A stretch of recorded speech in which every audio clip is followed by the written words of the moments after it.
నమస్తే. చాలా మంది అడుగుతున్నారండి. అతుల్ సుభాష్ కేస్ ఏంటి? బెంగుళూరు టెక్కీ కేస్ అని చెప్పేసి అంటున్నారు. ఆ కేసులో ఏం జరిగిందని అడుగుతున్నారు.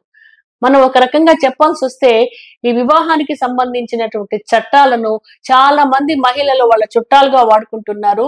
ప్రభుత్వం వాళ్ళు, గవర్నమెంట్ వాళ్ళు మహిళల కోసమై, వాళ్ళ సంక్షేమం కోసమై, భద్రత కోసమై, రక్షణ కోసమై చట్టాలు ఏర్పరిస్తే, ఆ చట్టాలను రక్షణకు కాకుండా మగవాళ్ళ భక్షణకు వాడుకుంటూ ఉన్నారు. ఇలాంటి విషయం చెప్పడంలో నేను ఏ రకంగా కూడా సంశయించడం లేదండి. నేను కూడా చాలా కేసెస్ చూస్తూ ఉన్నాను. చీటికి మాటికి వాళ్ళ కోపం వస్తే వెంటనే భర్తల పైన 498 ఐపీసీ కేసెస్ పెడుతున్నారు. భర్తనే కాకుండా ఏ సంబంధం లేని అత్తమామలను, ఆడపడుచులను, మరుదులను అందరినీ కూడా బజారుకి ఈడుస్తున్నారు. వాళ్ళెంతో భయభ్రాంతులకు లోనైపోయి కోట్ల చుట్టూ తిరగలేక, సమాజంలో పరువు పోగొట్టుకొని, డబ్బు పోగొట్టుకొని, లాయర్స్ ఆశ్రయించలేక మనోవేదనకు గురి అవుతున్నారు. చాలా సందర్భాల్లో వాళ్ళు ఆరోగ్యం కూడా చెడి మరణించినటువంటి, హార్ట్ అటాక్ తో మరణించినటువంటి అత్తమామలు మేము చూసాము. ఉద్యోగాలు పోగొట్టుకున్నటువంటి చదువుకునే పిల్లల్ని మేము చూసాము. కాబట్టి ఈ చట్టాలను ఉపయోగించుకునేటప్పుడు సరైన మనకు విచక్షణ జ్ఞానం ఉంటే మంచిదని చెప్పి భావిస్తున్నాను. దీని గురించి మగవారు కూడా మాకు రక్షణ చట్టాలు కావాలి అని చెప్పేసి ఒక ఉద్యమాన్ని లేవనెత్తుతూ ఉన్నారు. ఇది కూడా నా దృష్టిలో సమంజసంగానే ఉన్నదండి. ఇక అతుల్ సుభాష్ కేసులో, అతుల్ సుభాష్ అనేటటువంటి బెంగళూరులో పనిచేసేటటువంటి ఐటీ ఉద్యోగి భార్య కుటుంబ సభ్యుల నుండి వేధింపులు భరించలేక, తప్పుడు కేసులు భరించలేక, కోట్ల చుట్టూ తిరగలేక, అతడు, అతని వృద్ధులైన తల్లిదండ్రులు, అతడి తమ్ముడు వీళ్ళందరినీ కూడా అతని భార్య కేసులో ఇరికించింది. నిఖిత అనేటటువంటి ఒక మహాత్మురాలు.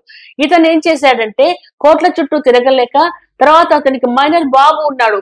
ఆ బాబును చూడకుండా ఉండలేక, అంటే ఆ భార్య బాబును దగ్గర పెట్టుకుని తండ్రి నుండి దూరంగా పెట్టింది. ఇతడికి చూసేటటువంటి అవకాశం కూడా కల్పించలేదు. ఇతనేమో బెంగళూరులో ఉద్యోగం చేసుకుంటుంటే భార్యనేమో ఉత్తరప్రదేశ్ లో కోర్టులో కేసు వేసింది. ఆ కేసు చుట్టూ తిరగడానికి 40 వాయిదాలకు వెళ్ళాడు. వాళ్ళ తల్లిదండ్రులు ఎక్కడో బీహార్ లో ఉంటారు. తర్వాత వాళ్ళ తమ్ముడు ఇంకొక రాష్ట్రంలో ఉంటాడు. వాళ్ళందరూ కూడా బీహార్ లో ఉండేవాళ్ళు, వేరే రాష్ట్రంలో ఢిల్లీలో ఉండేటటువంటి వాళ్ళు ఈ ఉత్తరప్రదేశ్ లో కోట్ల చుట్టూ తిరగలేక నానా బాధపడుతున్నారు. అతడి భార్య చాలా దయ లేకుండా కసి పెంచుకొని, ద్వేషం పెంచుకొని 3 కోట్ల రూపాయల భరణం ఇవ్వాలని చెప్పేసి కోర్టును ఆశ్రయించింది. ఈ భర్త పైన, అంటే అతుల్ సుభాష్ పైన 9 కేసులు వేసిందండి. ఆ 9 కేసుల చుట్టూ తిరగలేక మనోవేదనకు లోనయ్యి, పిల్లవాడికి తనకు కలిసి అత్యధికంగా మెయింటెనెన్స్ జారీ చేయమని కోర్టును అడుగుతుందని చెప్పేసి భరించలేక, ఆవిడ వేధింపులు భరించలేక, ఆవిడ పెట్టినటువంటి ఎలిగేషన్స్ అన్ని తప్పుడు ఎలిగేషన్స్ పెడితే అతని మనసు ఎంతో గాయపడి 1 గంటన్నర సేపు వీడియో రికార్డింగ్ చేసి అతడు చనిపోవడానికి కారణాలన్నీ కూడా చెప్పి అతడు దాంట్లో పోస్ట్ చేసి చనిపోయాడు. 24 పేజీల సూసైడ్ నోట్ కూడా రాశాడండి. అతడు సూసైడ్ నోట్ లో రాసినటువంటి మొదటి సెంటెన్స్ చదివితే బుద్ధున్న వాళ్ళ హృదయం అంతా కూడా ద్రవించిపోవాలి. ఈ ఏటీఎం ఇక నుండి శాశ్వతంగా మూతపడింది. మన దేశంలో మగవారి పట్ల చట్టపరంగా మారణకాండ జరుగుతుంది అని రాయడం జరిగింది. అంటే చూడండి ఎంత ఇదిగా ఉందో. ఏటీఎం అంటే భర్తను ఏటీఎం గా భావిస్తున్నారు, డబ్బులు ఇచ్చే యంత్రంగా భావిస్తున్నారు, భరణం ఇచ్చే యంత్రంగా భావిస్తున్నారు, తప్పుడు కేసులు బనాయిస్తున్నారు. ఎంతో మనోవేదనకు లోనే అతను, అతని వృద్ధ తల్లిదండ్రులు, అతని తమ్ముడు కోట్ల చుట్టూ తిరగలేక ఎన్ని బాధలు పడుతున్నారో, అతని భార్య ఎన్ని తప్పుడు ఎలిగేషన్స్ పెట్టిందో, మామగారు, అత్తగారు, బావమరిది ఏ రకంగా వేధించారో రాస్తూ, ఇక నేను బతకడం అనవసరము, నేను చనిపోతున్నాను, నాకు న్యాయం జరగడం లేదు, కోర్టులో పనిచేసేటటువంటి ఎంప్లాయీస్ కూడా అవినీతి పరులైపోతున్నారు, ఒకవేళ నాకు న్యాయం జరిగితే నా అస్థికలను నిమజ్జనం చేయండి, నాకు న్యాయం జరగకపోతే నా అస్థికలను తీసుకువెళ్ళి ఆ కోర్టు పక్కన ఉండే మురిక్కాలలో కలపండి అని చెప్పేసి చనిపోయాడు.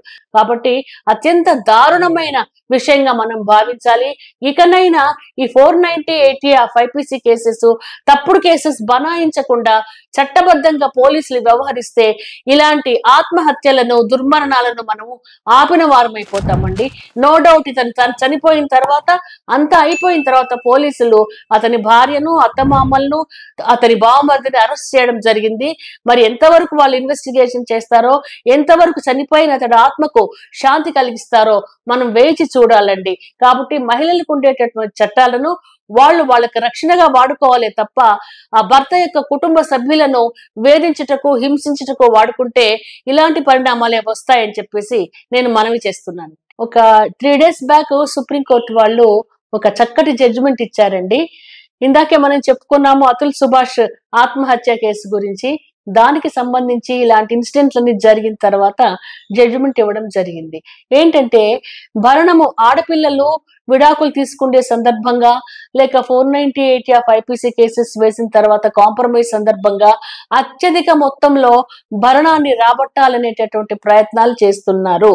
అంటే భర్తకు ఉండేటటువంటి ఆదాయ వనరులను పరిగణలోకి తీసుకోకుండా హిరణ్యాక్ష వరాలుగా ఎంతో కొంత డబ్బు సంపాదించాలి, వాళ్ళపైన వేధించాలి, వాళ్ళపైన వేధింపులకు గురి చేయాలి వాళ్ళని భావించి కోట్లు మాకు భరణం ఇవ్వండి అని చెప్పేసి డిమాండ్ చేస్తున్నారు.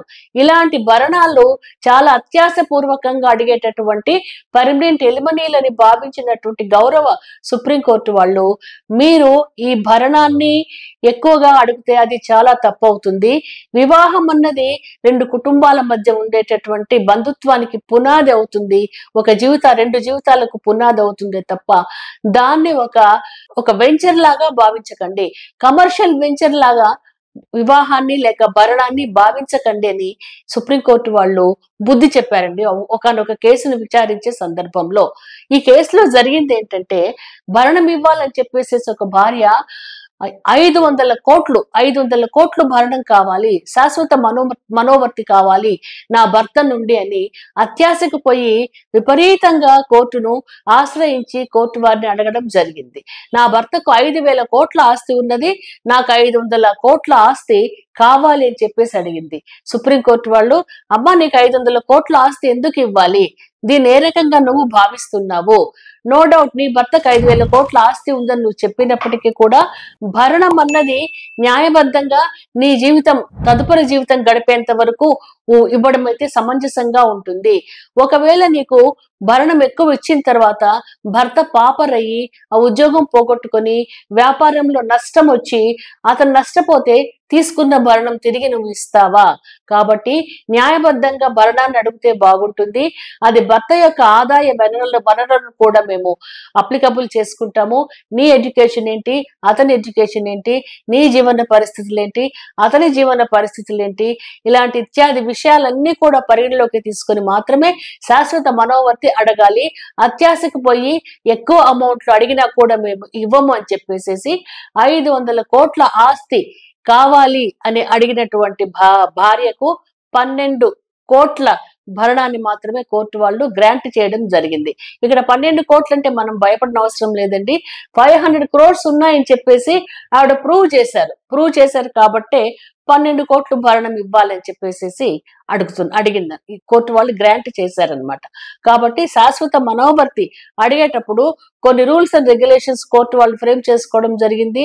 వాటిని విచారించి, వాటిని చూసి, ఎవిడెన్సెస్ తీసుకొని భర్త ఆస్తిలో సగం ఇవ్వమంటే వెంటనే ఇచ్చే అవకాశం లేదండి.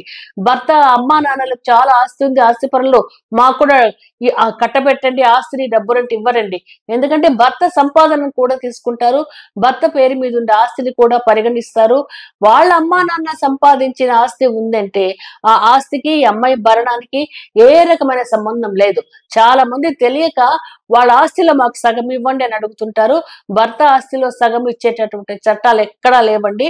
పర్మనెంట్ ఎలిమనీ అన్నది విడాకుల తదనంతరము భార్య జీవనోపాధి కోసం ఇచ్చేటటువంటి డబ్బు, లంసమ్ అమౌంట్ ఆఫ్ మనీగా మనము భావించాలి. దాంట్లో ఇరువురికి సంబంధించినటువంటి పరిస్థితులు, ఆర్థిక పరిస్థితులను కోర్టు వారు క్షుణ్ణంగా విచారించిన తర్వాత మాత్రమే శాశ్వత మనోవర్తి అన్నది గ్రాంట్ చేస్తూ ఉన్నారు. ఇది అందరూ గమనించాలి. గొంతెమ్మ కోరికలు కోరితే అది సక్సీడ్ అవడము చాలా కష్టమండి. న్యాయబద్ధంగా అమికబుల్ గా సెటిల్ చేసుకుంటేనే వ్యవహారాలు బాగుంటాయి.